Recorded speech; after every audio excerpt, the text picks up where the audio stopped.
দর্শক, হাম পরিস্থিতির আরো বিস্তারিত খবর জানাতে বরিশাল থেকে আমাদের সাথে যুক্ত হচ্ছেন সহকর্মী কাউসার হোসেন রানা।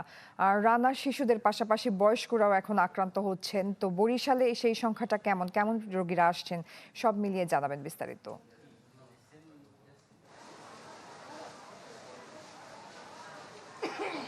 হ্যাঁ জয়, আপনি যেটি যা বলছিলেন যে বরিশালে হাম এবং হামের উপসর্গ নিয়ে শিশু এবং শিশুদের পাশাপাশি বয়স্করাও কিন্তু এখন আক্রান্ত হচ্ছে, এবং এই বিষয়টি নিয়ে আমি এর আগেও বেশ কয়েকবার বলেছি যে বরিশালে এই বয়স্কদের আক্রান্তের সংখ্যা কিন্তু দিন দিন বেশ উদ্বেগজনক হারে বাড়ছে। বরিশাল শেরেবাংলা মেডিকেল কলেজ হাসপাতালে শিশুদেরকে ভর্তি করানো হয়, কিন্তু এরপরে যখন সেখানে বয়স্করা আসতে শুরু করে, সেখানে কিন্তু বয়স্কদেরকে আসলে ভর্তি নেওয়া হয় না। বয়স্করা আসলে তাদেরকে বরিশাল সদর হাসপাতাল যেটি, সেই হাসপাতালে ভর্তি করা হয়। এখানে আমরা বেশ কয়েকজন বয়স্ক দেখছি, আমরা কিছু কথা বলতে চাই। আপনি কোন জেলা থেকে এসেছেন এবং আপনি কবে আক্রান্ত হয়েছেন, এখন কি অবস্থা আমাদের জানাবেন। আমি আসছি ঝালকাঠি থেকে। আমি আক্রান্ত হয়েছি গত শুক্রবার থেকে।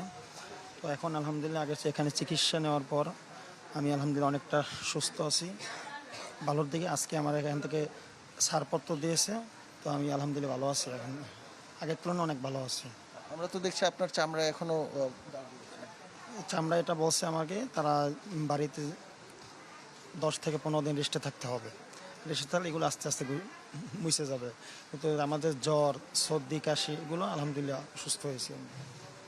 ধন্যবাদ আপনাকে। শুনছিলেন যে জ্বর, সর্দি, কাশি যেগুলো ছিল এগুলো থেকে তিনি সুস্থ হয়েছেন, তবে তার চামড়ার উপরে যে হামের যে দাগগুলো রয়েছে সেগুলো সারতে আরও 15-20 দিন লাগবে। এবং এই হাসপাতালে আমরা যেটি জেনেছি যে গড়ে প্রতিদিনই প্রায় অর্ধশতের মতো রোগী থাকে, যার অধিকাংশই বয়স্ক মানুষ।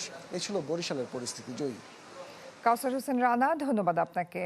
দর্শক, জানছিলাম হামের প্রকোপের বিস্তারিত খবরাখবর। নগদ নিয়ে এলো হার না মানা হার অফার। সর্বনিম্ন 10,000 টাকা রেমিটেন্স নগদে পাঠালে থাকছে স্বর্ণের হার জেতার সুযোগ।